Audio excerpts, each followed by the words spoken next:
Welcome to episode 7 of this summer's limited podcast series, 100 Days of Mothman. Brought to you by the Caffeinated Cryptid Podcast Network. All summer long, we're diving deep with eyewitnesses, paranormal researchers, scientists, and filmmakers to explore the mystery, madness, and legacy of the Mothman. Episode 7 sort of marks the halfway point of our 100 Days of Mothman series, and it's a bit of a halftime show.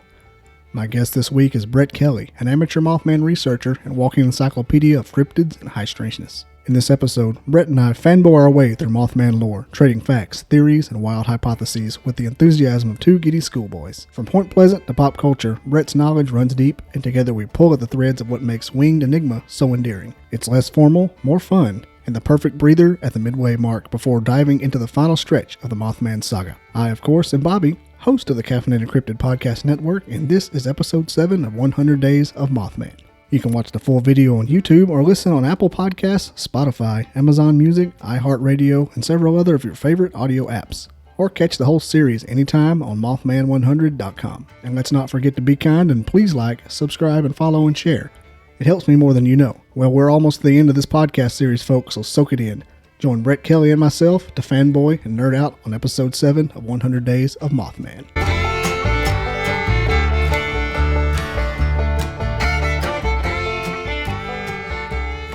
I'll tell you, I've been looking at this Mothman stuff for, I've read the book. I found the DVD on eBay, which I used to have in college. I don't know what happened to it. And I used to watch it all the time, that and Dragonfly with Kevin Costner. Oh, and nice.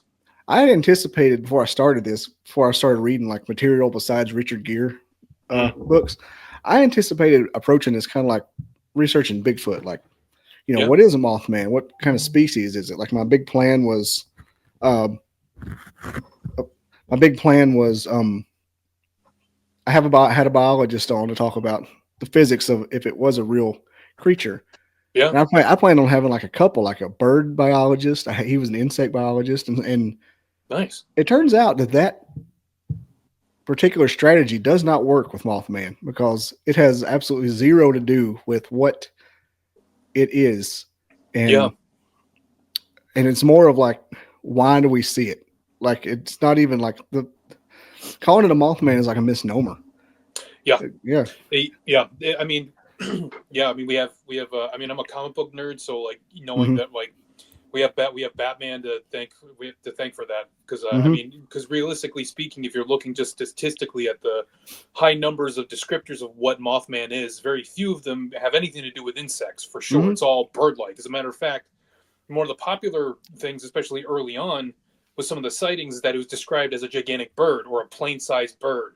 One of them being like a thunderbird, if you will, like already kind of tacked onto that already existing cryptid.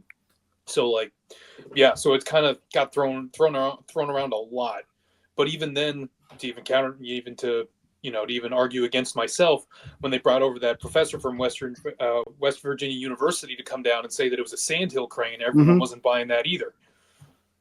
What was his name? I just had that out. His name is Dr. Robert Smith.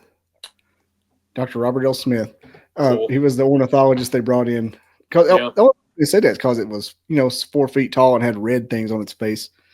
Yeah, the best. You're stretching it, buddy. Yeah, well, because the other thing about it is that, like, with a sandhill crane, because the eyes are on the side, so it makes sense if it was an owl because then you have the eyes looking forward. But unless those red flaps are really going like around the eyes, then I believe sandhill cranes are known as the ribeye of the sky. I did not know that. Apparently, they are delicious. Good to know. Which is intriguing.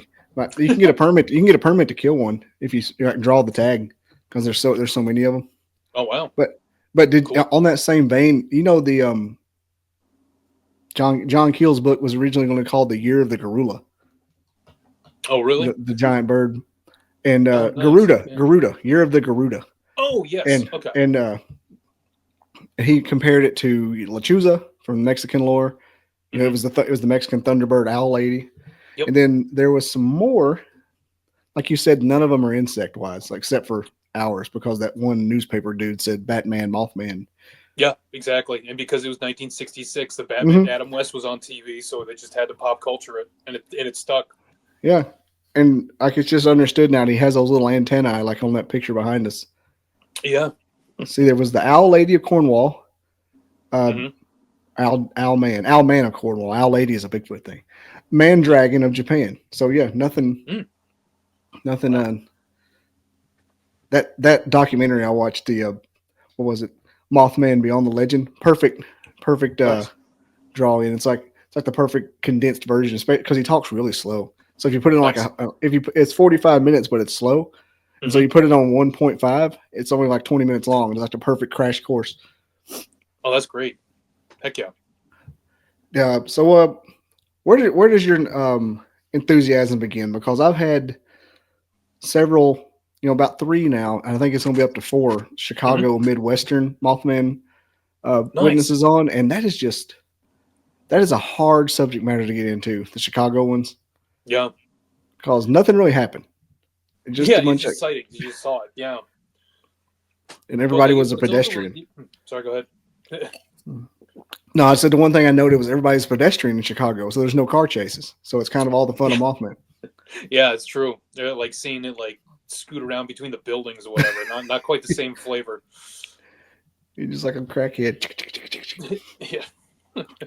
I think what's more fun about the Point Pleasant one is it's like I've been saying this in every episode, but like it's a Mm. cinematic universe. It has a beginning and an end. Yeah, Yeah. for sure. And a whole one, man, talk about a supporting cast of characters. Holy smokes. And a bunch of ladies named Connie in the middle. Yeah. Yeah, very true. Yeah, I mean, I don't. That's actually a great question. I don't know if I can rightly recall when. Actually, no, I take that back. I think it was probably when I did see the Mothman Prophecies in Mm-hmm. theaters at the time. So I definitely remember watching that. That was probably the beginning, but I didn't get really into it until probably like about a dozen years ago. When I Mm-hmm. went to Portland, Maine, and I went to the International Cryptozoology Museum. Mm-hmm. It's up there. It's pretty cool. It's a cute little place. It's owned by its claim to fame is that it was co-founded and it's currently run by a guy by the name of Lauren. Oh, why can't I think of his name? Hold on a second. I wrote it down, thankfully. But yeah, Lauren.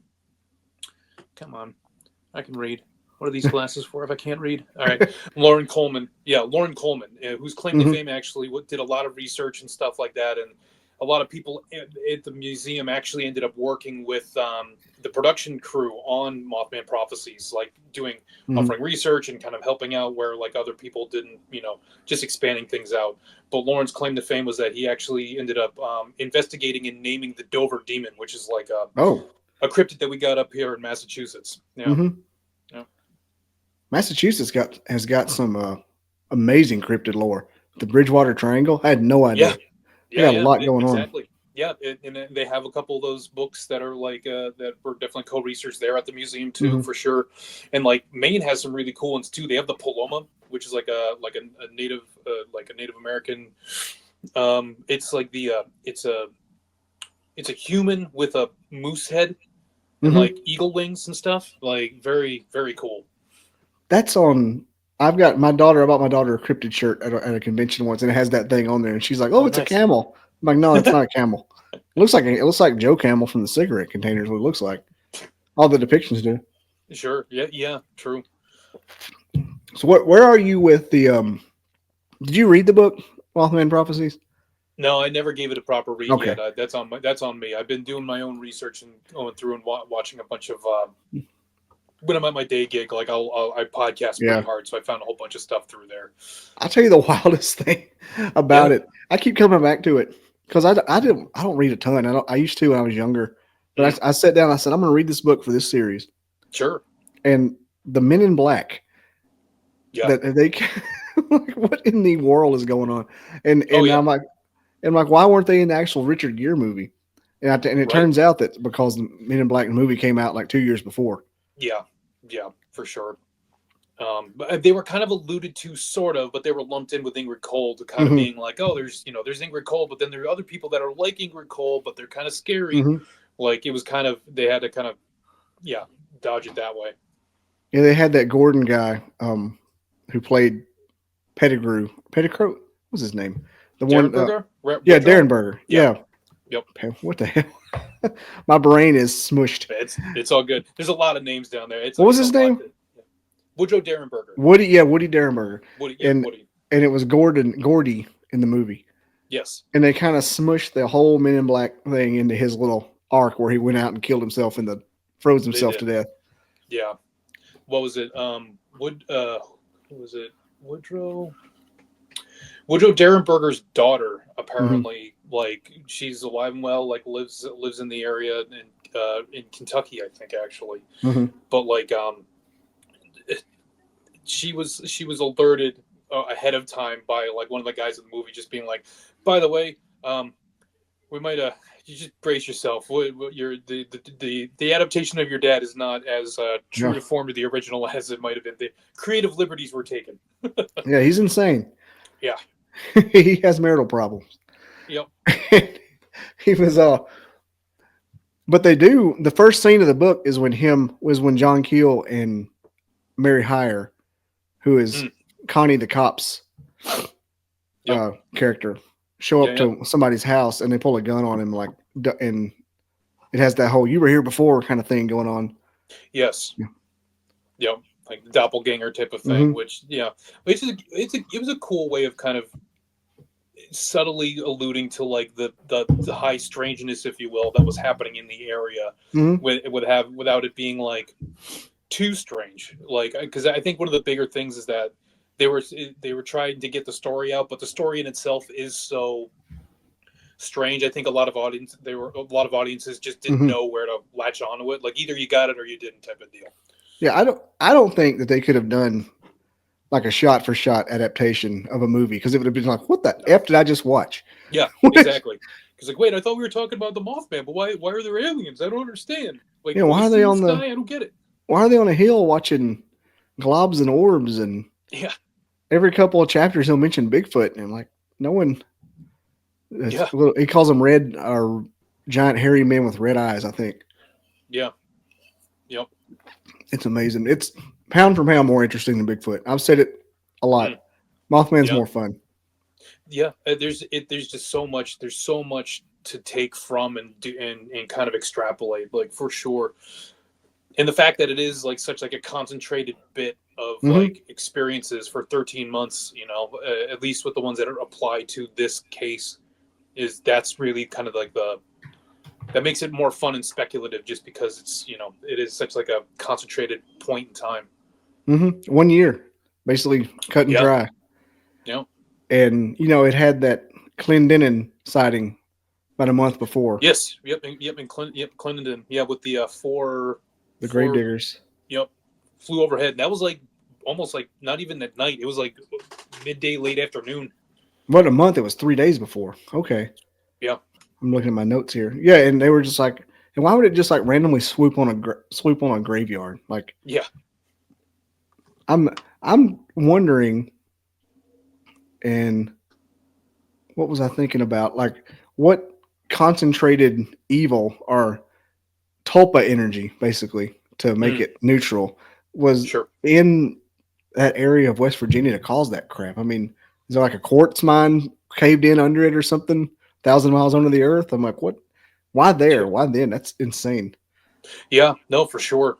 Well, I mean, there's some really interesting takes on it, though. Like, I think that's what I like about it too, is that there are so many offered Mm-hmm. explanations that don't, there's so many different conclusions you can draw from the evidence from happening. But like, I know, just the pure existence of the TNT area, and like with the Mm-hmm. igloos, and like and the McClintock wildlife preservation being polluted, and how that was considered to be an issue, or even just how the onset of World War II, and in the 60s and 70s there was a while, the UFO activity was coming Mm-hmm. out all over the place because nuclear energy, we were experiencing the big tech boom and developing nuclear energy and whatnot, and ramping up our wartime efforts and stuff, and like we were having like all these national experiences with UFOs in the sky. So it's like people like to lump that in with the extraterrestrial being like the window open because whatever we were doing caught something's Mm-hmm. attention, but then that's why the window closed after a certain amount of time.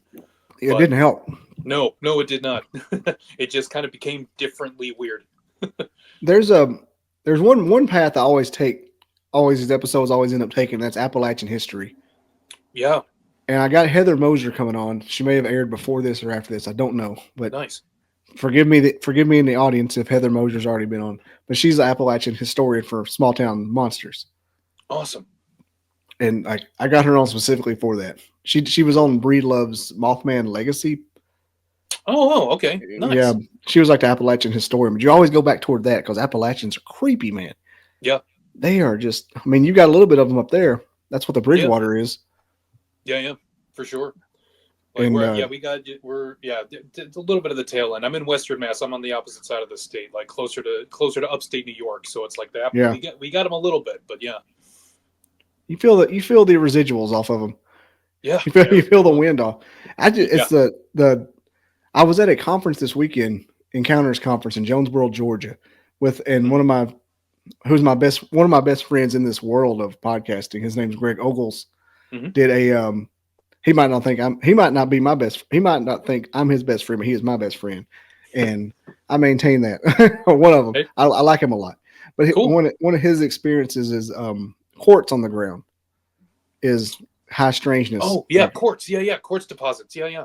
and Appalachians are all quartz. It's all limestone. That's all limestone is quartz and bones. Yeah. Out of Mm. curiosity, have you ever? I don't know how hard you get down like YouTube like documentaries and stuff, but I can.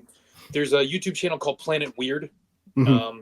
It's run by a couple called Greg and Dana Newkirk. They kind of run their own like paranormal online museum. Mm-hmm. They're really cool folk. They used to, one of them used to be a big Bigfoot hunter. One of them used to be a paranormal investigator, and they have a whole crew of people. But they do. They a couple of years back they started a show called Hellier.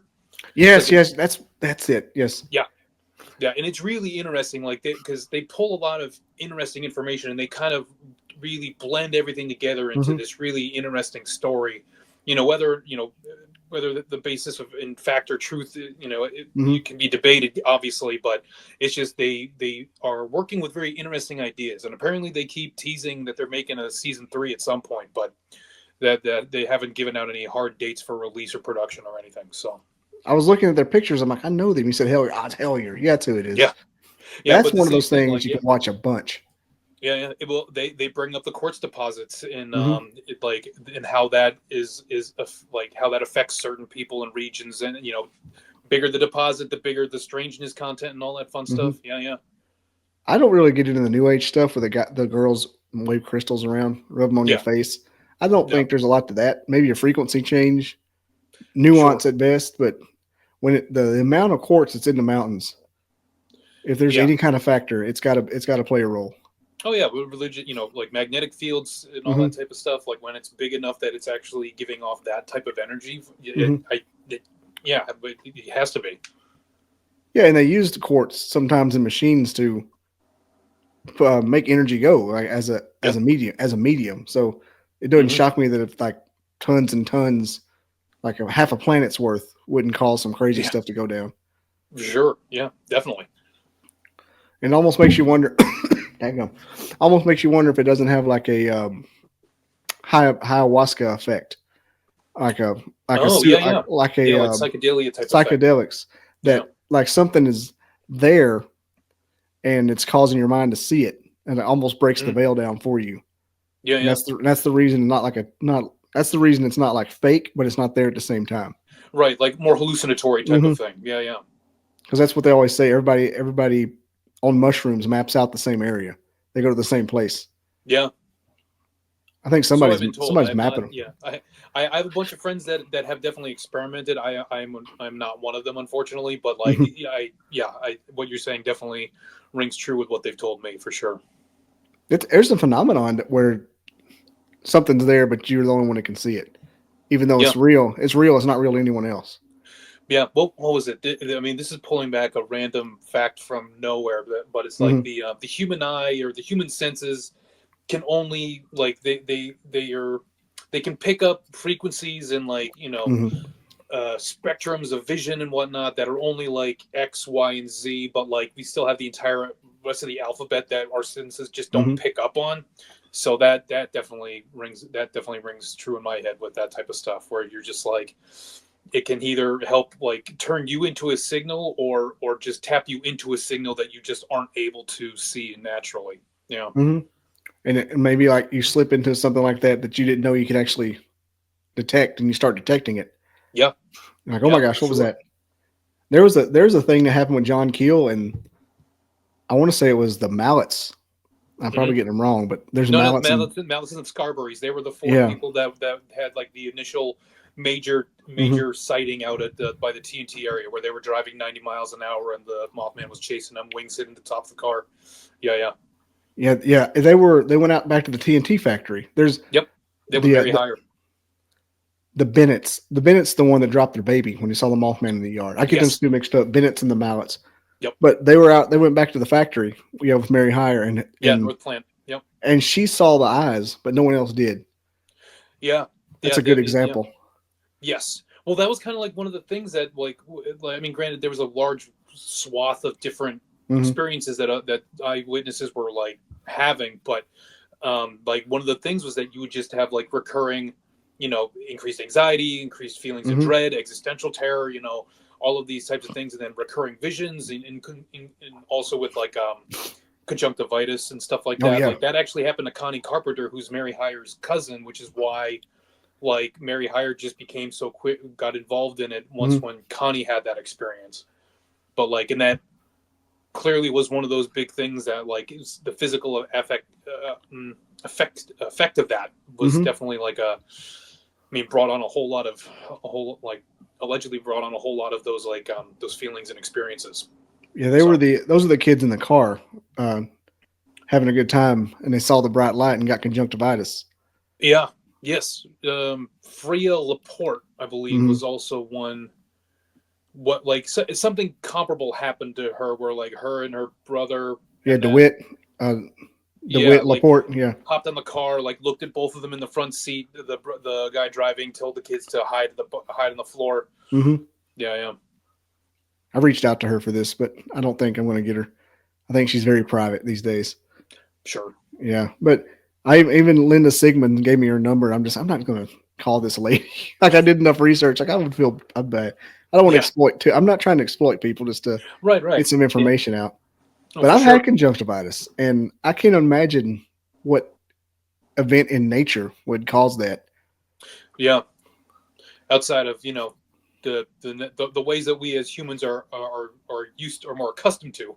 Yeah, you just don't get near a kindergartner and get conjunctivitis. Like it's not like getting a stomach bug. Yeah, exactly. You get it from a welding arc, and that's how I got it. And like, oh dang, it took effort, and it hurts for like the next day. You're like, you feel like you got grit in your eye. Yeah, well, that's why another thing, like people were, with the TNT plant, like with radiation being like such a big concern at the time, like they were talking about like all lending credence to people claiming that it was like a mutated or irradiated creature, because that also explained why a lot of the times it was described as being very curious and kind of checking and seeing like not acting like a human, but being very curious and kind of just like not like just alien for lack of a better term. I had actual notes on that. I took like a weird tally of things that the Mothman always did. Nice. And yeah, these are amazing. Like they always makes a point to be seen. It's never like when you walk up on like a deer in the woods, how it's trying to run from you. Yeah. Like when you walk up on a Mothman's going to take an extra step to be seen. And that's the reason I don't think it's a random animal, because it just doesn't act like it. It's not. Yeah, exactly. Totally. And even if it was an owl, like a big owl, it would still fly away. I've been close to an owl when it realized I was there, like gone. Yeah. But it always tries to instill fear. It chases you. Even in Chicago, it chased them. Yeah. Just for a second, but it chases and it chases cars. Like birds don't chase cars. No. I wrote that down. Obsession with chasing cars. Yeah. Lots of bedroom window sightings. Yes. Like, what is that about? Yep. What was it? The one of the school teachers, Lawrence Gray. He actually had an experience that, when he describes it, it almost sounds like it was almost like a night terror, where like he woke up at his bedside and like a creature he believed was the Mothman, like 6 foot tall, humanoid, red eyes, standing at the foot of the bed. He's seized up. He's trying to figure out what's going on, and then eventually, doesn't attack him, just hangs out, and then just leaves. Like he was, stone cold, completely cogent and alert. Like he was awake. So it's not like he was. Yeah, I remember that he was actually, the way he described it. I actually had to write it down because the way he described it was so. Was so, I don't even want to say charming because I don't want to diminish the experience he had, but he said it dissolved like pudding, like salt on a slug. I was like, just faded away. Yeah, that's some poetry right there. That's great. Was that the gentleman that was visiting his dad that was sick, sleeping in the living room? I don't know. The report that I saw didn't describe it like that. I don't think it was, but it very well could have been. Yeah. Well, the guy I'm discussing, talking about, his dad was sick, had real bad. I think he had like cancer treatment or something, and he was sleeping in the dad's kitchen / living room on the floor, on like an air mattress maybe. And he woke up, and his son was standing beside his bed, but his son's 50 miles away at his actual house, Oh. And his son starts talking to him. Yep. Then all of a sudden, like his son turns into Mothman, and he's in his dad's house, and no, I did not hear that one. Yeah, that's cool. That's poopy pants territory there. Yeah. Knowing good and well his son's not there. Like, no way. Yeah. That's some good drugs there. Yeah. I think another thing I always made up a factor with how John Keel always described the whole events of Point Pleasant with being what I hear beeping. Is that on your end? Yeah, that's on my end. Sorry. Okay, I was like, that's okay. I just wondering, am I having a stroke? No, that's a local. No. That's fine. They finally heard us. I was like, wait. It's just local bus. Yeah, local bus. Satan. Talking about Mothman, start hearing beeping in my ear. Sorry, my hot pocket's done. No. Sodom. I love you, Sodom. But John Keel described every night being able to go to a hill in Point Pleasant and see UFOs. Yeah. And things and purple. I'm like, if that was the case, the purple lights. Yeah. Yeah, if that was the case, the military should have been swarming. Yeah. I'm talking like the end of ET, just swarming. Yeah, I don't think from my research, I don't think the National Guard got involved shortly after the Men in Black started showing up. And I think after Woodrow Derenberger had gone on national television and kind of did that town hall where he kind of gave his whole discussion about meeting Ingrid Colden and being taken to Lanulos and stuff like that. I think around that time, that's when even then it was just National Guard. It wasn't the full blown military, but it's just you got people in black suits and black fedora hats walking around saying they're from NORAD, telling you to stop talking. That's pretty gnarly. Telling Mary Hyre what would it take for you to stop making these columns? Yeah. Yep. And one hypothesis was it was just a bunch of Asians in town. And because they kept describing them as having high cheekbones and olive skin and a big grin. And if you look at a depiction of them, they look like the old World War II propaganda making fun of Japanese people.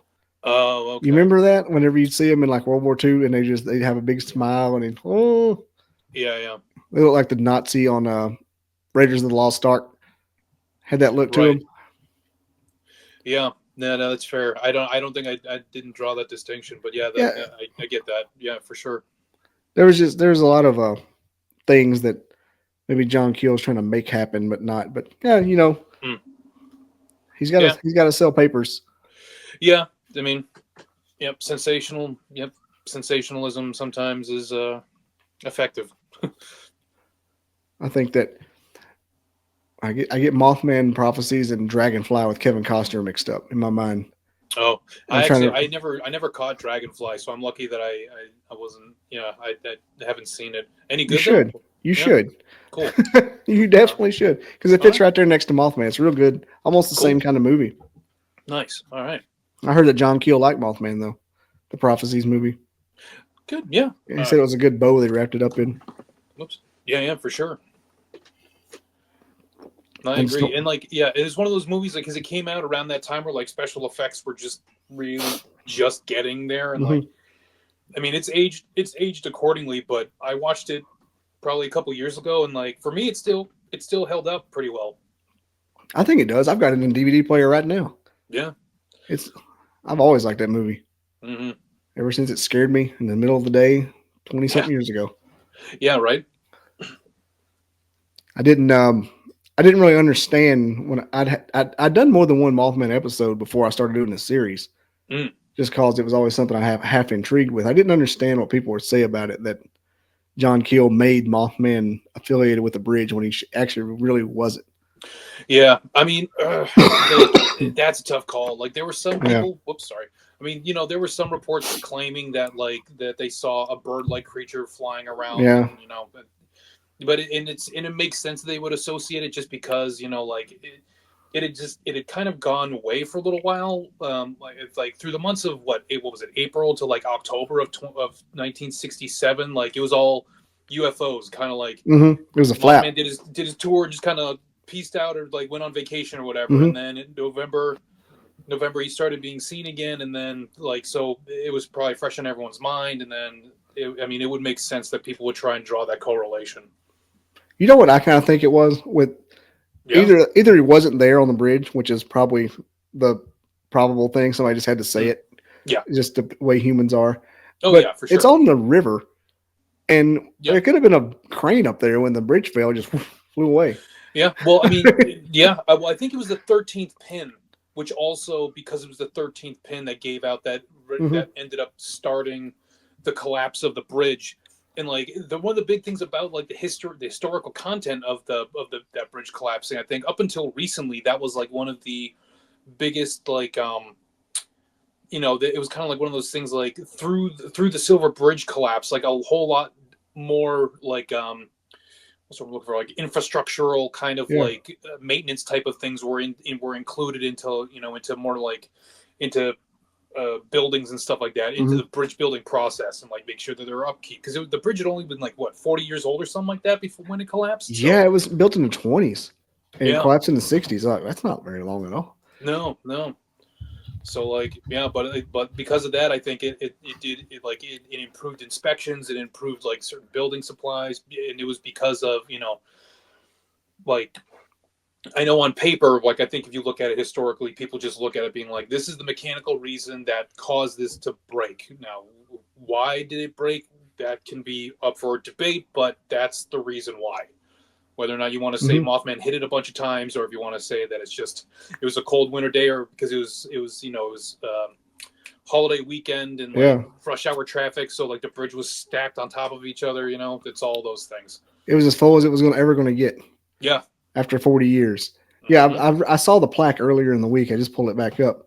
Yeah, it said the bridge collapse resulted in congressional passage of National Bridge Inspection Standards in 1968. Nice. Yeah, and that's one of the other cool things about Mothman in general, is that Mothman is like linked to these real life historical experiences, whether or not they're tagged on or legitimate or not. Like they are, there's a lot of things happening around in the world that makes it feel a lot more real. Yeah, it's actually got tangible things associated. Yes. And it's like one of those Vulcan things, the needs of the many outweigh the needs of the few. Yep. Like 46 people, but it saved 1 million lives. I don't want to discount the lives of anyone that lost their lives that day. But yeah, it's almost like that hadn't happened. What would have happened next? Yeah. Exactly. It's one of those things where, they had an I-bar bridge in my hometown until like 10 years ago. Oh wow! It looked just like the Silver Bridge. I'm watching Mothman Prophecies. I'm like Leonardo DiCaprio on Once Upon a Time in Hollywood. Oh right. There it is. Wait. What? Hey, there's one right there with the eagle's nest on it. Yeah. You go up under it. You can see the thing moving. Yeah. Ugh. Yeah, I wouldn't be able to handle that. Yeah, they tore it down, but it was an I-bar bridge, and wow. Yeah, I'm talking about built by Franklin Roosevelt back in those days, TVA days. Dang, nice. Shout out. Yeah, FDR. Mm-hmm. He did some good, but yeah. Where was I at? I had a talking point here. Sure. On your expert opinion. But I will give as much of an expert opinion as my brain will allow. I promise. Oh no. There's always those points you have to hit talking about Mothman, but yeah, it's something you can like go either direction with. Like I thought I was going to do a lot more with the biology and the realistic of a 7-foot moth, but yeah, it's just not what it was. No, I mean it was, and it's also more convoluted because of the fact that like when John Keel, like one of the alternative covers to the Mothman prophecies for John Keel's book was painted by Simon Beasley. Am I saying that right? No, I'm confusing my artist. I'm sorry. Frank Frazetta. There we go. Frank Frazetta had painted this cover of the Mothman prophecies where and it was really awesome. But then when they went on to make the statue that's in Point Pleasant, the sculptor absolutely took a lot of inspiration from that cover. That's why the Mothman statue is way more insect-like. It has these tattered wings. It's steel. Mm-hmm. It's white and shiny because it literally reflects. Well, not literally, but pun attempted on my part is the illustration that Frank Frazetta painted for that cover. I mean, it looks rad. And there's a lot more rainbow. It's very 70s Pink Floyd rainbow-esque kind of vibes to it. Oh my gosh. Yeah. But you can kind of see, you can draw the through line between that cover illustration and then the sculpture. Why does it make me want to do illicit drugs? Hey, Here. Byproducts. But yeah. Can you see that? Oh yeah. That's the one. That makes me want to watch Pink Floyd and Wizard of Oz at the same time. Yeah, it also reminds me of The Color from Outer Space. If you haven't seen that yet, with Nicolas Cage, the remake that they put out with. Mm-hmm. Yeah, I really liked that one a lot. It was really fun. It was a fun, scary movie for me. Yeah, that does look more like the statue.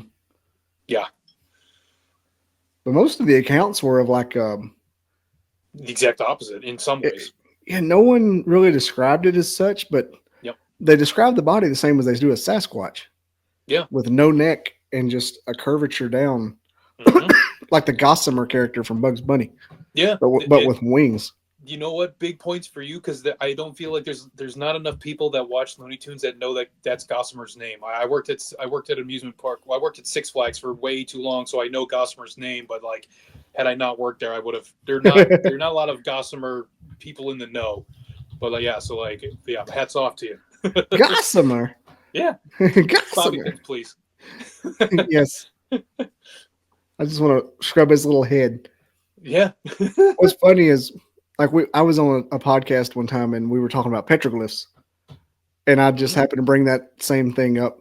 Nice. For the California one that's popular. Oh wow. I said, why is all the cave paintings of Bigfoot look like Gossamer from Bugs Bunny? Yeah. And the person that was on there was like, is that his fucking name? I'm just shaving his little. Oh, this'll never do. It'll never do. And that's poignant. Oh man, it's awesome. It's been my nostalgia, hitting the nostalgia button. And the rollers are dynamite. Yeah. Yep. Well, what was it? But yeah, I mean, more to your point though, if you want to talk about biologically, is that I mean, it'll based on the original field sketches of it, it would make more sense for it to be an owl, just because of the fact of the neck and the head hunched into the body. It looks like it would be an owl that would be stalking its prey in a way, and but the other weird thing about it is that, well, not even that's weird, is that one thing that with owls is that most owls they don't make a lot of noise when they fly. They glide a lot, so that means their wings don't actually move the same way. But the problem is that there are too many countering in sights of the creature moving without the wings moving at all, just hovering, taking off like a helicopter. And like a helicopter, scooting off. Yeah, almost like you're playing with a toy figure and scooting off the ground, like a Lost Boy. He just picks up and goes. Yeah, exactly. Yeah. So it's like even every single time you think you have a handle on it, there's some other piece of the puzzle that contradicts or challenges that your thoughts on it. Then there was the one group. They were in that factory in the roof in the upper part of it, the catwalk, and the Mothman was walking on the catwalk, and his weight was, and that's not an owl. No. I mean, even if it was there, it's only an owl is only a little taller, knee high. Yeah, I mean, like you wouldn't see him like a grown man silhouette. No, not at all. Yeah, I just feel like the people that call it an owl have never seen an owl. Yes, I'm like, have you ever seen an owl? They're not that big. They're as big as a chicken. Yeah, a little bit bigger, but yeah, no, for sure. I mean, like, well, and that's, but once again, it also like, I mean, there are certain owls that can like shift their body, like they can camouflage and like shift their body, kind of like cats, or like to mimic or like expand themselves so they can look bigger. But that doesn't mean that they're not adding weight to themselves to like gain the heft to like slam down on something that heavy. That's not how that works. And they don't come after you. No, they're not interested in humans. They don't want to stick around. If they see them, they're gone. Yeah, that's the reason you get scared by an owl if you walk up on one, because it goes and takes off, and you're like, "What the hell was that?" Yeah, true. And they don't have red eyes. I mean, no, exactly. Well, yeah, not in the way that they're described in the. Yeah, not giant glowing orbs like driveway reflectors. Yes, yeah, they would only glow red if you hit them with like a light, and it has to be so precise, and like you'd have to keep it on there. That's not enough for them to be like, you can't do it in such a way and then have that be the explanation as to why these eyes A gave you conjunctivitis and B were glowing bright red. Conjunctivitis is a big one. Yeah. Like that's not going to happen. That's radiation. That's something otherworldly. Like oh man, they were talking about radiation this weekend, about portals. Someone I would say he's a friend of mine. I've only met him once, and I was at his memorial service when he sprayed his ashes. Oh, wow. But he went into a portal in a popular hotspot around here. Went in and came out. Him and a colleague. They were doing research. They went into a portal, and as soon as they got in there, they noticed it was. I don't want to put words in his mouth, but he noticed it was different vegetation. It wasn't the same, and they saw it. They saw him walk in on thermal and disappear. Wow. He said when he got in there, they had the wherewithal to just step back, like walking backwards. And they saw him walk backwards, almost like they were being rewound. Wow. But over the course of the next year or so, they all got deathly cancer and died. Both of them did. Oh my gosh. I'm so sorry. That's he was a popular guy in the Bigfoot community. His name was Bob Grumpy Wilson. He was on Killing Bigfoot. Oh, wow. Yeah, but him and I can't think of the other guy's name. I never met him, but they both died, and I think they both died of like cancer, like sudden. Wow. Like I think the first guy just got instantly sick over like a couple of days and died. Jeez. But just that definitely drives home the idea of the radiation. Yeah, and there's video of it happening. Like I just saw the video again this weekend. Wow. Is that not insane? Like no, that happened. I shook the guy's hand that did it. Like it happened. Yeah. And he just. And so when you say conjunctivitis to the light, that tells me it's radiation burn. Yeah. Yeah, 100%. Because the way you get conjunctivitis is a welding arc, and that's as bright as the sun. That's what an arc is. Yeah. It's kind of why you have to have the why you gotta have the mask. It's the same as looking at the an eclipse. That's what eclipse gives. That's what the eclipse burn is. That's true. Yeah. Yeah, damages the corneas. Mm-hmm. What else? Like Oppenheimer, they had to do that. They had to put that on. Well, don't look at a nuke either. No, yeah. This is a public service announcement. For any of you, we're just doing a good service, passing on the good. If you're ever at the Trinity test site, don't look directly into the sun.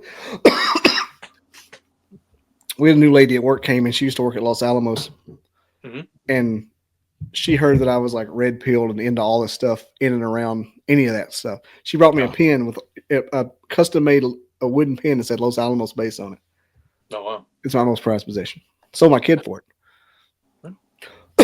But it was a weekend after Oppenheimer came out. She brought it to me, so it was like ultra amazing. Yeah, yeah, that's incredible.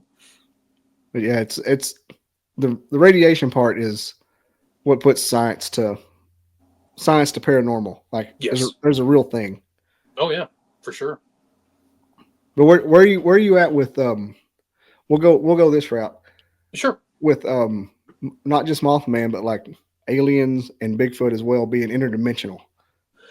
Yeah. Honestly, the more we start, like, I would say that the more that we are expanding in viewing the universe and the world, like when we have satellites going out and stuff like that, the more it does seem to make more sense that like interdimension. I actually even have this written down where I was like, I didn't know where we were gonna go, so like I had a list of like all the different things that like Mothman could have been, or like Mm-hmm. omen, angel, devil, alien, a curse via Chief Cornstalk, like which is Yeah, always mentioned, cornstalk. but especially by locals, like sandhill crane, blah blah blah blah. But then the last one is extra dimensional being or an ultra terrestrial, Mm-hmm. or at least a response of beings from a different plane of reality intersecting with ours, almost like almost like a window open close, or like a dip in a pool or something. Yeah, I mean, it seems to, I mean, the more that we learn about the world and how the world seems to work, it seems more and more plausible, which I don't Mm-hmm. even think I was expecting that to be the case. I think we're just no, it's going to be aliens. It's going to be people just like us on another planet, and that may very well may still exist. I Yeah, don't know, but like you can have both. yeah, exactly. Yeah, we get to have our cake and eat it, and also eat it in another dimension. Yeah, I mean, primordial ooze is just a dice that was rolled. Yeah, I don't know who the dice roller was, but somebody rolled the primordial ooze dice, and that we came out as this. yeah, for sure. The you think about 10 years ago, we didn't have pictures of a black hole. Now Yeah, we have one. We didn't know they even existed. We didn't have the yeah, technology, and that's just a black hole. That's a physical object. yes. And most recently, I think there was an article that was just recently published. I can't remember where I saw it from. It was like I follow a bunch of like science stuff every once in a while, just for the just for the fun headlines. But one of them was like, there is a hypothesis brewing that we are actually inside a gigantic black hole. Whether or not I wasn't able to give it the full rundown to see like what the evidence was, but it's definitely an interesting thought. I mean, anything's possible. Yeah, I mean, who know? I mean, what was the hypothesis that inside every black hole is another universe with more black holes? yeah, yeah, exactly. Like just because we're looking at a black hole, we think it's an entrance to another that might be.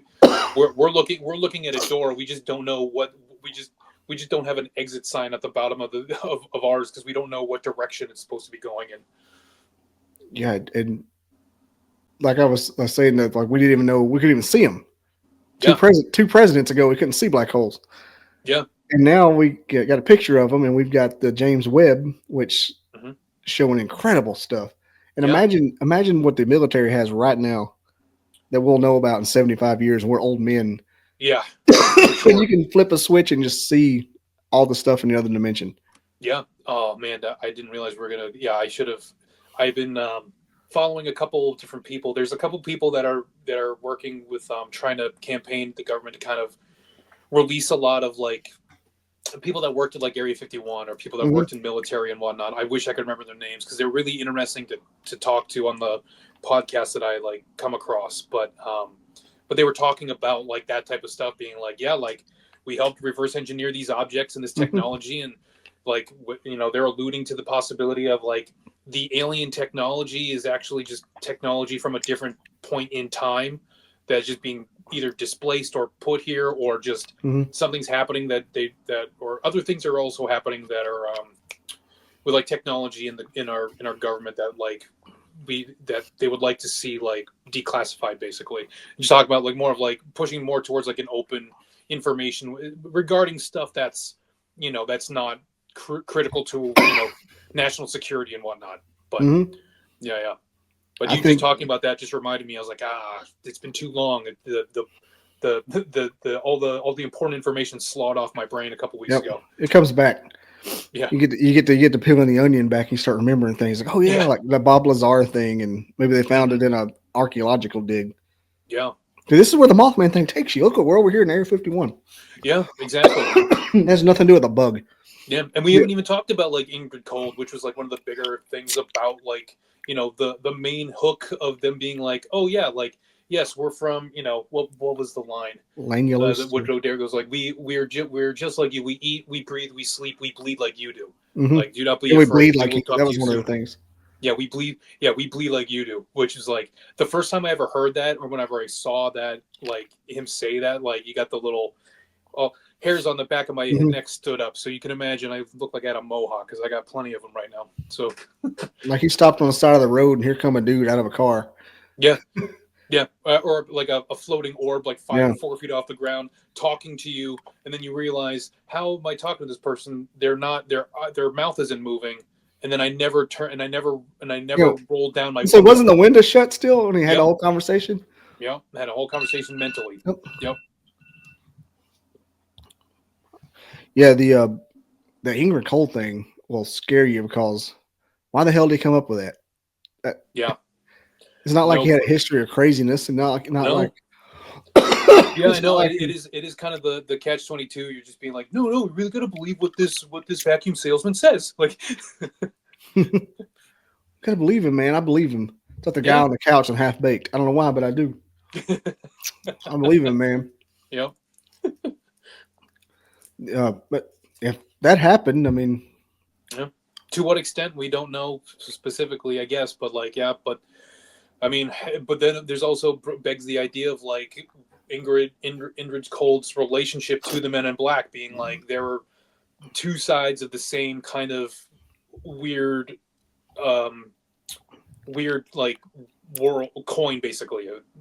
Really had to take a walk to get to the end of that sentence. Sorry, but like, yeah, because it's like, Ingrid Cold was apparently this very affable, very likable person that was very, enjoyable to talk to, very, very affable. And then on the opposite end, you have these guys running around just telling people, like, what was it? The first. What did you know? Because I actually like the fact that like you and I have kind of different information. I would love to hear. Do you know what like? Yeah, well, were like the first report you have from the Men in Black sightings? I think it was when they walked into the office and asked Mary Hyre they walked into the office and asked Mary Hyre if she would quit reporting on the things. Yeah, I think that's around the first ones. I have yes, I like where I agree. That like the first like human, like the first major human contact. There were a couple. I have to give you some of the other like YouTube things that I found later, but oh come on, Men in Black described wearing blah, blah, blah, blah, blah.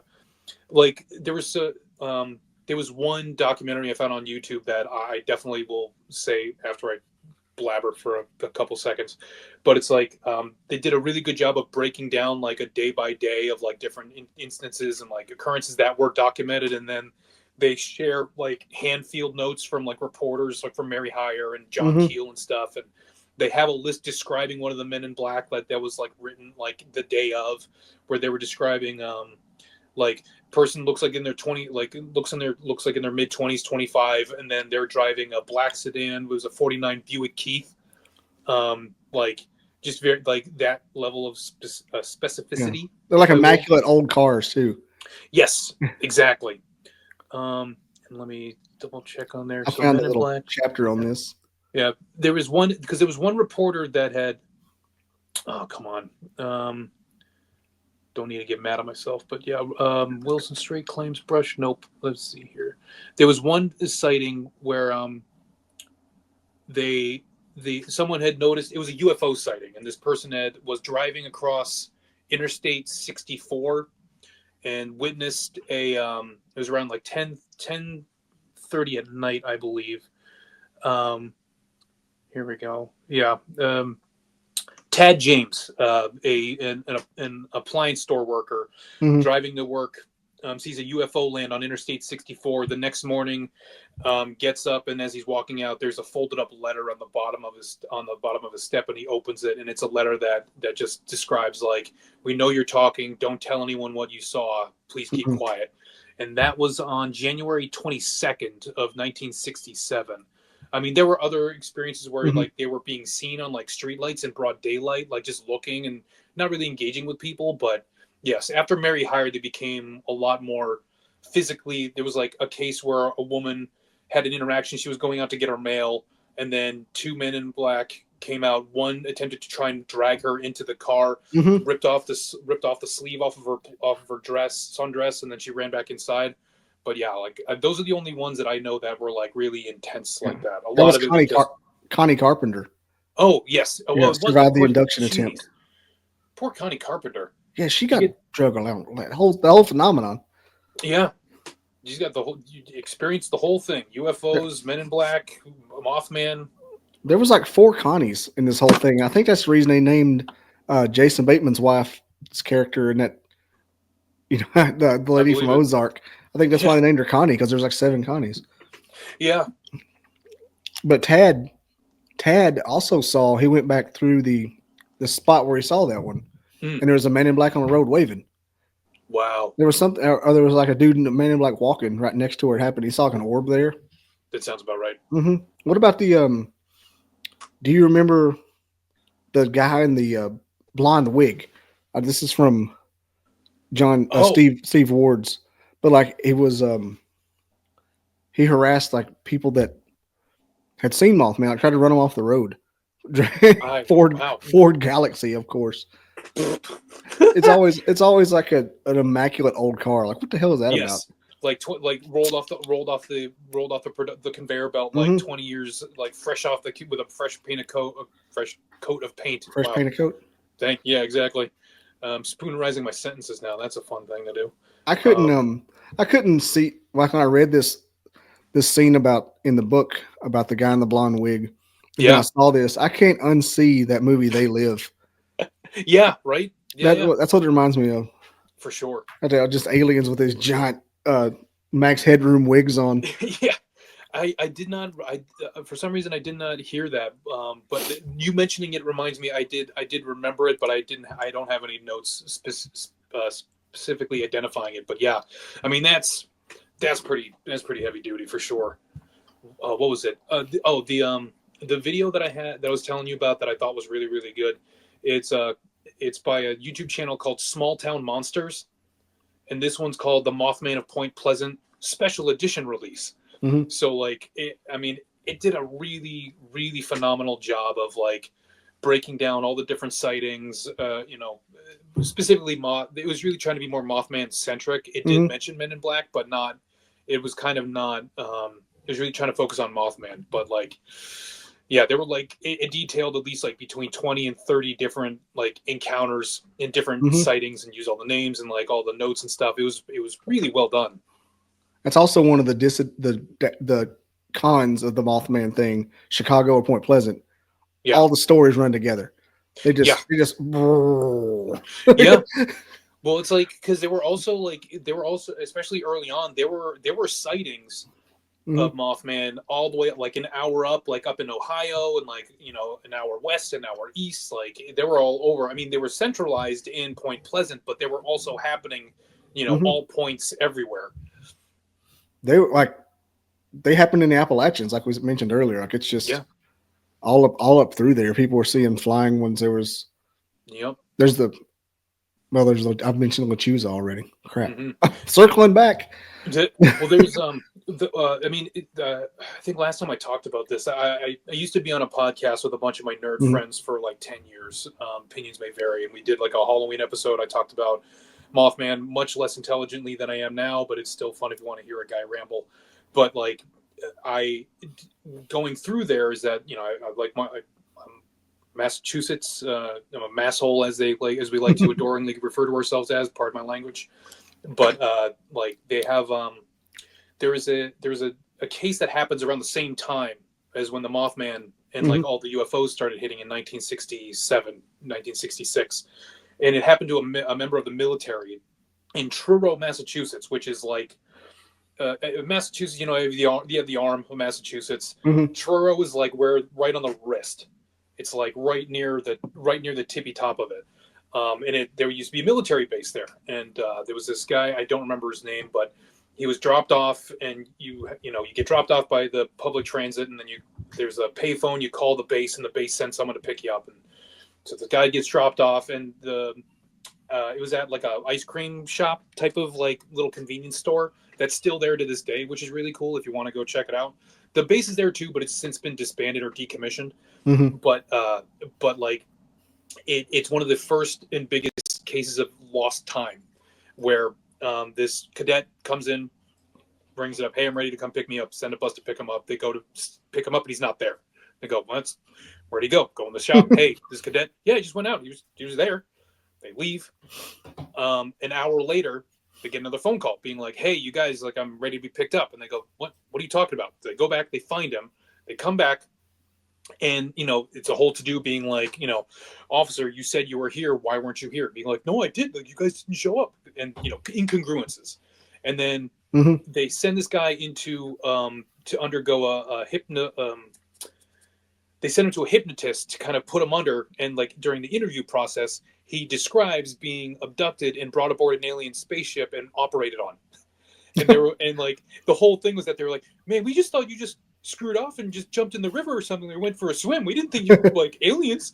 So like that happened very close to where my old kicking around grounds were used to be. So I like how you sound like Rick Moranis there.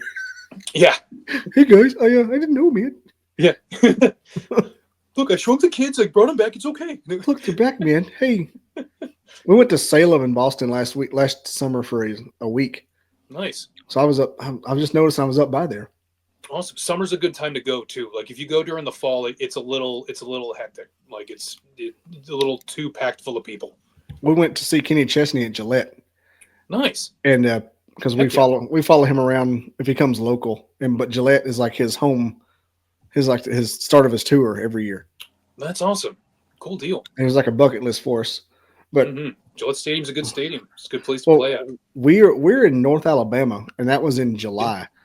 And we left here and thought we were just in the Arctic Circle up there. Yeah. And in the afternoon, in the afternoon up there in the summer, I think it was high 70s and not humid, and the wind was blowing.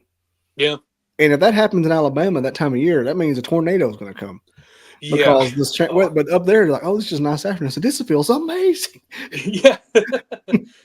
Yeah. I mean, if it was late summer, then you're probably getting like the tail end and going right into right in the fall. And New England falls, there's something to it. I mean, there's a reason why we call them leafers when everyone comes up and goes sees a leaf change. It is really pretty. Like I've lived here my entire life, and every year it's still really nice to just drive around and then be like, oh, red, cool. It's true. Like I know exactly what you're talking about because in the morning it was like 45 degrees. Yeah. And people up there, had their scarf, which was weird because I was wearing cargo shorts and a polo. Yeah. Because it's 45 degrees and it was 1,000 when I left. So I'm enjoying this. And they had scarves on and toboggans. That's what we call a stocking hat, I guess. Yeah. But, they were in sweaters, and I'm just like, I had my fishing shirt on and my shorts and my flip flops, and everybody's like freezing to death. I'm like, what are you talking about? It's nice. Yeah. It's but we got all seasons for all types at all times, depending on the day, depending on the time of day. I am American by birth and Southern by the grace of God, and I enjoyed the shit out of Boston. Nice. And like really, like I feel like it was like two sides of the same coin. As far as Southern hospitality and Boston sarcasm are the same thing. Yeah. And it was glorious. People would give me shit, I would give them shit, and we would just keep going. It was great. Yeah. No, that is the Boston Boston sensibility for sure. I fit right in. Like I was like, you could just give somebody a little ration of shit just on the street and just like, man, no one says anything about it. Yeah. There's a minor league team up there, or a school team called the Albies. Oh. And I may be butchering that name, but it was and their logo was the same as the Alabama Crimson Tide logo. No way. That's where I went to college. I mean, that's awesome. And there was a guy in Harvard out in front of the Harvard Museum of Natural History working. He was like on the grounds crew, but he had on a red hat with the Alabama script A on it. And I gave him a Roll Tide. He looked at me like I was stupid. He goes, "What?" He goes, "Oh, no. This is for the Albies baseball team over there." Yeah. I said, "No." I said, "Dude, that is a Bama hat." I said, "I went to Alabama. I know it." And we were just going back and forth. We never met. That's amazing. I was like, it's the same different side of the same coin. They're the same energy. Yeah. Like I could go up there and live, and until it got cold and started snowing. And I'm like, oh God. Yeah. Yeah. You're not the only, you wouldn't be the only one. So you'd be in good company. I'd be like, what is this discharge? Surely everything's going to close now. Yeah. Oh, man. Went to a really nice breakfast place, which Nice. I knew, like in my mind, New England was known for hearty food, and so I'm like, yeah, this will be good. Yeah. We went to Irish. I'm just kidding. Yeah, donkeys. This was Mansfield. It was like a little breakfast nook. Oh yeah, my family. Yeah, both my parents were born and raised in Mansfield. Yeah. In Mansfield. What the train is it? Ruggles. Yeah. Ruggles stop. This is a Providence bound train. Ruggles. Yeah. Yeah.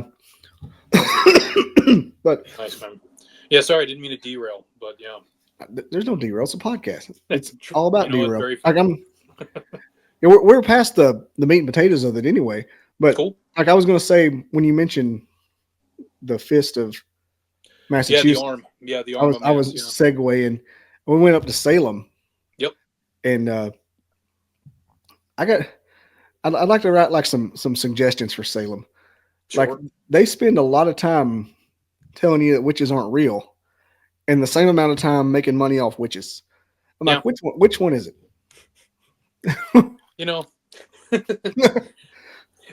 feel bad because like I mean you've hearing me talk at length about Halloween. Like I am a poor Massachusetts resident in that I don't go to Salem that often, and mostly it is because of the fact that I spend most of my Halloweens working, so I don't really go up there, and I really should go up there. I have a lot of friends that do live in the area, but there is something really interesting about Salem in that there's like, there's a wink and the nudge. There's a wink, wink, nudge, nudge about it, where it's like, yeah, we'll love the tourism, but it's not real, that type of thing. Yeah, I was like, wait, what? And they're like, yeah, it's they were killing women. I'm like, but you just said they were witches. Like, which one is different shades? There's pagans and witches, and then there's like, I'm not well versed enough to be able to accurately describe it. Unfortunately, I understood what they were doing. Yeah. They're sending a political message, kind of like a what's the cautionary tale about how don't let the mob take over, and that's what it is. I mean, I'm just being a smartass, but I know what you're getting at. Right. You go to this museum and you see the whole thing with Goody Proctor. Everybody's freaking name's Goody. and you watch the whole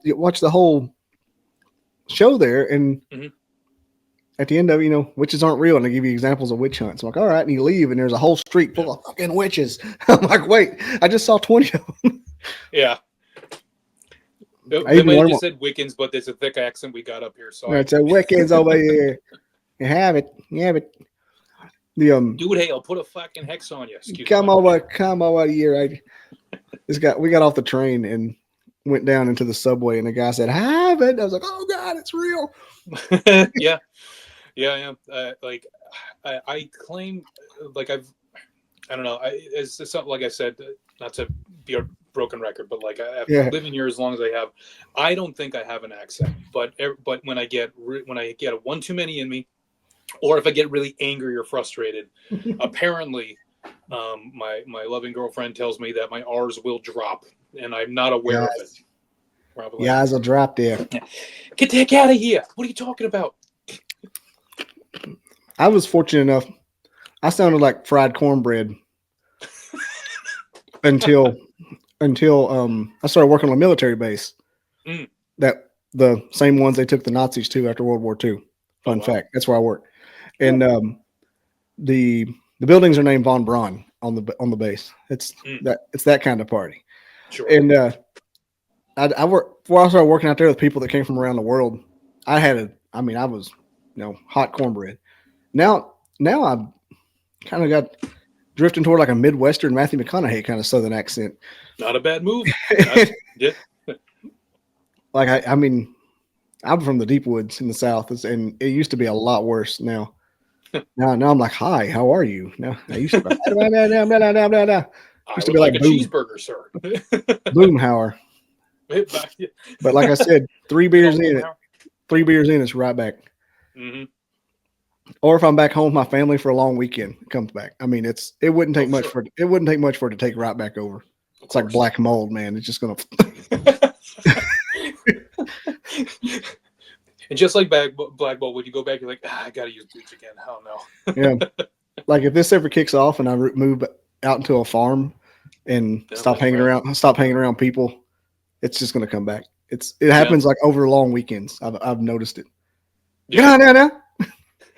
Or if I'm talking about something specific. Yeah. If I'm like gardening or something, I'll start using old terms. Like, hold on, come on, tomato pat. It's awesome. Like, what did you just say? I was going to mention something about Salem too, and I can't remember what it was. But yeah, we got down. They got that graveyard, and we went. They got those little magic shops. Oh yeah, with the tarots, and we started talking about Mercury retrograde, and I'd never heard anybody talk about shit like that seriously before. I was like, what? Yeah. And that's I don't my experience with that is very limited as well. Like I do have a couple people that kind of lightly follow that type of stuff, but it's not like, although I say that now because like I'm actually working up to developing my own like I as an artist, like I draw a lot, and like I'll take a lot of suggestions, and every Halloween I'll do like an illustration series called like Gourd Folk, and I have a hold on a second. Yeah. So like, they're like little like hand drawn little illustrations. Ooh. I'll draw like one of these, blast these guys out, take me about like half hour a piece. And last couple of years, I'll draw like between 60 and 80 of them in a month of October, and I'll just $10 I'll mail them to you, no big deal. So one of the things is that I've done it enough that people really like them and they want to see them made as tarot cards. So I was like, oh man, that sounds cool. But I was like, do I really want to draw 78 cards to these things? It's a lot. Yeah, it's a lot. So I'm just like, so it's difficult. But I think if it's not this year, it might be next year, where I might bite the bullet and just do it, just because it'll be fun. Like just a good exercise, just a good push myself. So. But yeah, that's about the most experience I have with tarot cards. But I do have a couple friends that do the tarot card reading, and like they are a little bit more observant about that type of stuff, far more than me. But yeah, it's fun for them. Like it's like a way for them to. Well, like going back to Weird Planet, Dana and Greg Newkirk, like they, Dana Newkirk is the wife. She's like a traditional like pagan Wiccan type of person, and she does a lot of to hear her talk about it is really enlightening, because she really engages with it in a way of it's a form of lateral thinking and interpretation, and kind of like reading things in ways that it's not necessarily as on the nose like psychic type of stuff, but it's more along the lines of abstract thinking and extrapolation and finding synchronicity and stuff like that. Pattern recognition too. Yeah. That's a lot of it. Exactly. For sure. It's almost like a magic 8-ball, but a little bit more elbow grease put into the visuals. Yeah, you can. I think the universe is all about frequency. Yeah. And I think that a lot of that stuff like that is frequency based. And we were just kind of, in our Western society, anything that's not cut and dry Christian is considered of the devil. And, to study it is like, it's like the other side of the spectrum from science. Like anything not measurable is fake. Any kind of sensation not wholly Christian is Satan. Like you can't. I think there's some merit. I think there's some merit to some of it. Some of it's sensationalized, of course. Yeah. Rubbing the crystals on your face, maybe. Sure. Yeah. No, I get you. Yeah, definitely. Actually, this is an interesting thought, because like one of the big things that they mentioned as well was the synchronicities. Do you deal with a lot of synchronicity at all? I mean, well, I guess you kind of did have one in Boston when you saw the guy with the same slogan on your hat. A little bit more of a minor version of that, but I deal with like synchronicities a lot. I'm into angel numbers and things. Oh wow! And manifestation, because I've noticed like patterns over the last few years. I'm like, well, there's something to it, and you can almost set your clock back. Wow. So yeah, I'm into synchronicities. Nice. So this might sound strange. I don't normally have a lot of synchronicity. Well, I guess I don't know. Maybe I can throw out. I'll be very brief on telling a story if you care to listen. Like and you can tell me whether or not it would count. But so last year I went to visit I went to visit my brother in Tucson, Arizona. I'd never been. I hadn't had a vacation in 20 some odd years, since I was in school or whatever. So I was like, all right, let me go. And I was like, well, I want to go. Let me work on a couple things that I have on the back burner. And I was like, I want to revisit this body of work I did in 2020 called Surreal Estate. Just a bunch of little fairy home drawings it was a very small sketchbook I'd done for a sketchbook museum in Brooklyn. And I'd done it, didn't really think much of it, archived it online. So in 2024, I was like, I really want to revisit that work. So I want to see it. So I went to the website that hosts the work, and come to find out the website just goes, hey, sorry, the museum shut down in 2022. Sorry, we didn't tell you, but like this is a memorial page. Like there's and this museum has been open for 17 years, or it was. And the owner was kind of like, we're moving the collection down to Florida. Sorry. And then something happened when they were transporting everything down to Florida. The trailer caught fire. So close to 18,000 sketchbooks collected over almost 2 decades, got caught up in a fire. And I was like, oh, wow, this is bad. But they were like, all right. So the owner was like, all right, cut my losses. Everything that survived that was survivable or was savable from the water and fire damage, I broke it up. I broke up the collection. We sent it to 4 different places. We sent one to Canada. We sent X to this place in California. We sent Y to this place in upstate New York. And then the tiny sketchbooks we sent to the Tiny Art Time Machine in Tucson, Arizona. And I was like, what? Huh? So I called up the museum, and they were, very nice people. And I just called up. I was like, this is going to sound weird, but 2 years ago, did you just get 800 sketchbooks that just dumped onto your front board like a baby at a church, And she was like, yeah, we did get the tiny sketchbooks. You're so cool. Are you one of the artists? I go, yeah. So they asked my name, and they were like, oh, are you from Northampton? I went, yeah. They go, oh, that's cool. Do you want us to mail it to you? And I went, I got to do this. I'm like, hey, I'll see you next week. And they were like, huh? So I flew down, and there was one of the first things. Yeah, it was so bizarre. Showed up, and so I don't know if that qualifies as synchronicity, but it's just I think it does. Yeah, so strange. In the best way possible though, which was really cool. It was really neat. Yeah. Did you want them back for any particular reason, or you just want to see them?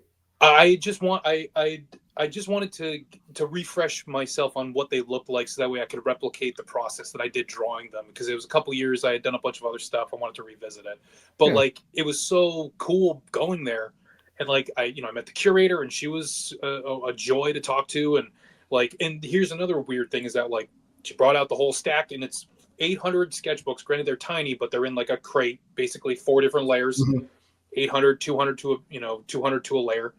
So I'm like, all right, let's needle in a haystack. Let's do this. And the lady, and she goes, we sorted through to make sure that they're good and not destroyed. So she picks up 3. It was the third one she picked, just randomly. And yeah, I was already, I could not, it's something out of a, sitcom basically, where I was like, who's writing my life right now? They need a pay raise, please. So, but yeah, all that to say is that that was the most synchronistic thing that I think I've ever experienced. I don't know how I'd be able to top it, but yeah, that's pretty crazy. That's if nothing else, it's a wild coincidence. Yeah, exactly. Well, the bummer thing is that, as you can tell, it's a mouthful to tell. So I'm trying to figure out the way to really streamline it down in Brett speak, because I'm a rambler. I really got to get it done in 3 sentences or less. But yeah, it's such a crazy thing. But yeah. So synchronicity, that's why I was thinking about that. If there was a crazy goal at the end of the tunnel, that would have been crazy. You were looking for it to sell, somebody wanted it, but you don't know where it went, or I don't know, you made it for your dying aunt and you can't find it anymore. Synchronicity to a stalled video. Oh, here he comes. Yep. Yeah, there sorry, I don't know what there happened. I lost my signal, got dropped for a minute. I was trying to get myself connected. Yeah. At least you don't have Starlink. Starlink will go over, and you can tell when the person has Starlink, because when it changes next satellite, it'll lose packets, start to blur. Oh wow, really? Wow. Yeah, you can tell when somebody has Starlink. It goes like a Oof. HD to Oh wow. because Yeah. it has to Sorry to exchange. cut. It has Sorry. to pass satellites. Well, I was going to say like what I didn't mean to cut you off because I was really I really wanted to hear Mm-hmm. what you're saying. Oh, a while ago, yeah, I was saying like, what if you made it for like a dying relative or something, and you wanted it back, Yeah, something like no, that. it wasn't that dire. Luckily, it was just yeah. I wanted to see Mm-hmm. the work and revisit it, and then it was such it was an amazing museum. I was blown away. Did not think anything of it. Like it's just tiny. It's a very humble looking place in the middle of smack dab in Tucson, and you go in and there's these amazing exhibits, and they have all these really cool types of things, and but like the people there were so nice that they were like, oh well, you can take it. I go like they had plans to use it, and I felt like I let them keep it. I basically left it there. I was like, you know Mm-hmm. what, it feels like this should be here.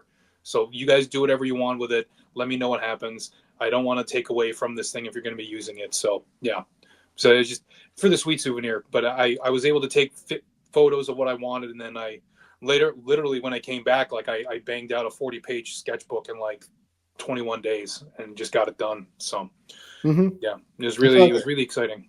they've earned it to be able to keep it at this point. Yeah, right. Exactly. Like if it made it this long and you got it, you please go right ahead. I hope someone sees it and enjoys it as much as I have. So You yeah, gave it away in Brooklyn. It got in a fire in Florida and ended up in yeah, Tucson. I think it's where it's yeah, supposed right. to It's a fighter. I was gonna say I should have bought a lotto ticket, but I don't. But if I got one in Arizona, I don't live there, so I wouldn't be able to cash it. be. Yeah, I'm like, maybe you should be in Tucson. Just go ahead and stay here. Yeah, right. Yeah, the synchronicity thing it's a happened to me a couple times on a creepy level. Oh, I can't, I never can remember them when I bring it up. mm-hmm. I think here's a good example that Yeah, please. here's a great example. Um, well, I was at my last job. I really hated it. It was really toxic. The Mm-hmm. ownership was bad. I took it, or the leadership was bad. Mm-hmm. There was a lot of snitches in the midst, Ah, and I took it to get some experience. yeah. And basically, I said I'm going to eat shit here for 6 months to a year. Ended up being 18 months. Oh, When in the last 4 or 5 months I worked there, well, maybe about three. Actually, about three. I started, praying. I'm like, I want a job just like the one I left before, mm-hmm. and I want kind of the workload and the attitude of the team to be like my first job out of college, which is on the military base on the Sure. bomb range with EOD guys. So it wasn't very formal Yeah. and a lot of fun. Wasn't a lot of you weren't going to get sent to HR for saying a dirty word. You know what I'm Right. saying? Working with a Yeah. bunch of bomb techs. I'm like, I want to work. I want to work for a place that has an attitude kind of like that, and I want to work for a place that was kind of like the one before me, to where I had plenty of leadership that would cover you and help you out, and it was real friendly. Yeah. And lo and behold, the boss of my last job messaged me one day, texted me, says, "Hey, stranger, you're still looking." And so I got to go back to my previous employer. Oh, that's awesome. But the building that I worked in for them was at the building for my first job that I wanted to work. So I got to go back to my previous employee with my first job. That's awesome. And yeah, and it was a different role than I left before. Mm-hmm. But it was I was like, kind of hit the nail on the head with that one. Yeah. Asking you shall receive. That's really awesome. I'm stoked that happened to you. That's great. Yeah, and so now, like, that's one advice I give to people when they're trying to do the whole, whether they pray or they manifest with a mantra or something. However you do it, I think it's all the same universal energy, as long as you don't mean ill will. Yeah, be specific, as specific as you possibly can be. Like, not knowing like exactly what you want, but if you know like a range, I mean, call it out, write it down. Yeah, aim small, miss small. Yeah. Because you're gonna get what you want if you just keep trying for it and persistent. But if you like saying, I just want like $2 million and to be able to like travel, like you're never gonna get that. Yeah, just unless you marry some rich heiress, you're Anna Nicole Smith or something. No, but, yeah, I think the chip sale for me.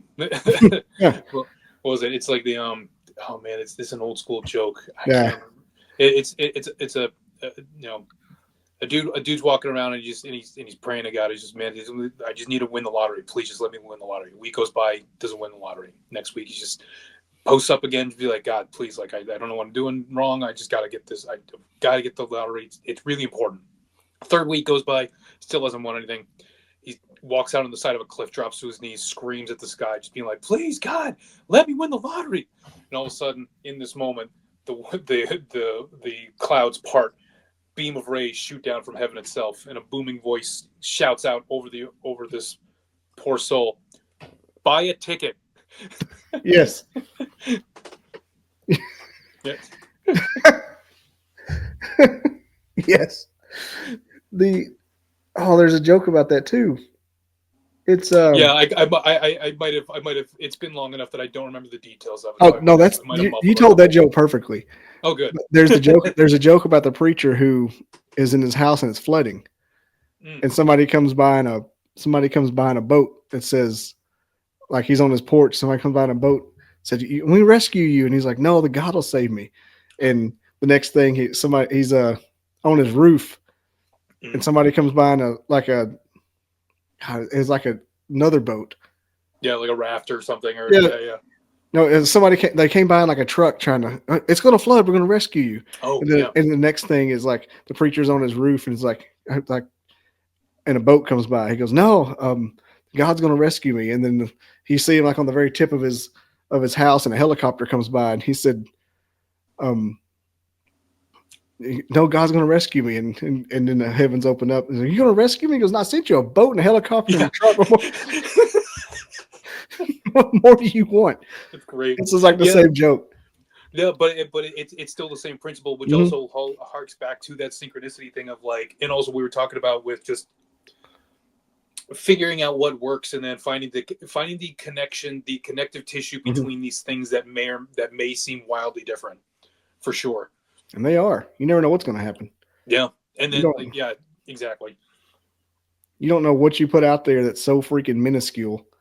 Yeah. And like the gentleman who I told you that passed away of the portal, like the meeting where I was going to go meet him for his last outing. Mm-hmm. I almost canceled it because there was one the next week that I thought was going to be a bigger deal, and turned out the one the next week got canceled because the dude was just insane and really wasn't even going to have anything. So I was like going to be out. And it just so happened the day that I was going to go down there to meet him, I had changed jobs within the same company. Same job, different company. Mm-hmm. And so I had to leave work at noon that day. And so rather than going down there at midnight, I got to leave at noon to meet him. Nice. And so like the cloud just parted. Yeah. Yeah, that's another example of synchronicity. Like I got the whole weekend off, paid. That's great. Yeah, heck yeah. That's the kind of shit that happens to me when I know something's supposed to happen. Right. Yeah. That's great, man. And I don't even smoke weed. Yeah, me neither. I got the ADHD thing, so like it doesn't affect me the way that I wish it affected me the way that other people tell me it affects them, but it's just not. It's not in my repertoire, sadly. Makes you sleepy. Yeah, exactly. Yeah, I mean, I could use the extra sleep too because it's hard turning my brain off. So you and me both, and that's why whenever I do these, I have like a ton of caffeine. That's why I'm called the caffeinated cryptic, because I get caffeinated and I can hyper focus on these conversations. Yeah. Where otherwise I'm just all over the place. I actually, in good spirit, I kind of went the opposite direction. I'm not on caffeine, but I picked up a Sierra Nevada Bigfoot. Bigfoot. Yeah. Appropriate. Yeah. I was like, I'm kind of a Bigfoot podcast. Yeah. I used to be. I couldn't find a Mothman beer in time, though. If I did, I would have gotten one for sure. Injured Cold. Yeah. The Injured Cold Brew. Yeah. Yeah. It's got moth hair in it. Ugh, what is this? Why does it taste like those? The base I work on has those igloos everywhere too. Oh yeah. Yes, exactly. Yeah, in the TNT area. Mm-hmm. There's hundreds of them where I work, not just a couple. There's just farms and rows of them, far as you like for miles. Wow. There was a Unsolved Mysteries episode shot out there in the 90s. Nice. A base cop got killed. Oh, and they found him with his radio cable wrapped around his neck, and he was laying. I want to say he was laying on his stomach with his gun under him, and they deemed it a suicide. I thought, whoa. Okay. But it's out by those bunkers. Wow. And like every time we go out there, I'm like, here's where the cop died back in the 80s. Jeez. It's pretty neat though. But yeah. Yeah. All right, man. We'll go ahead and wrap up. Sure. I'll probably edit some of that last part out, but yeah, the synchronicity part's pretty cool. Cool. Awesome. Yeah. I always It's been great. Yeah, it's been great talking to you though, man. Like, yeah, this is really, really fun. Like, and if you want, I can send you a couple lists of like the videos. Just that way, if you need them, I can just send you a screen grab on Facebook. This is what I wanted out of this episode, though, to be like a tradition, like a regular podcast episode, not just one niche. Kind of like you can just you can hang out and not have to be as attentive. Yeah, for sure. Yeah, I mean, definitely. Like, this is definitely the style that I've gotten comfortable in over the years, for sure, for better or for worse. Yeah, you can get really wrapped up in doing these mom's basement style podcasts and thinking it's going to take off, but then you realize you don't have a niche. Yeah. This is going to be like 100 days, 12 episodes in the summer, hyper niched. I'm hoping it grows me, hoping it shoots me up. Awesome. Yeah. Hope so too, for sure. And there's when it goes live, I'll definitely share it around for sure. June 13th, Friday the 13th, episode 1. Awesome. And there's not many more people in the Mothman community that I could have gotten. Yeah. I went wailing. That's amazing though. Like that you got as many as you did though. That's so cool. I got names I haven't told people. Like I'm looking at them right now. I'm accepted. I'm like, I can't believe that worked. So sure. Yeah. Right. All right. I'll let you go. And this was fun. Yeah. I'm going to have you back on because this was a great conversation. Chemistry. Awesome. Chemistry is the way to do it. Heck Maybe we'll do maybe after it's over, we have like a Mothman follow-up.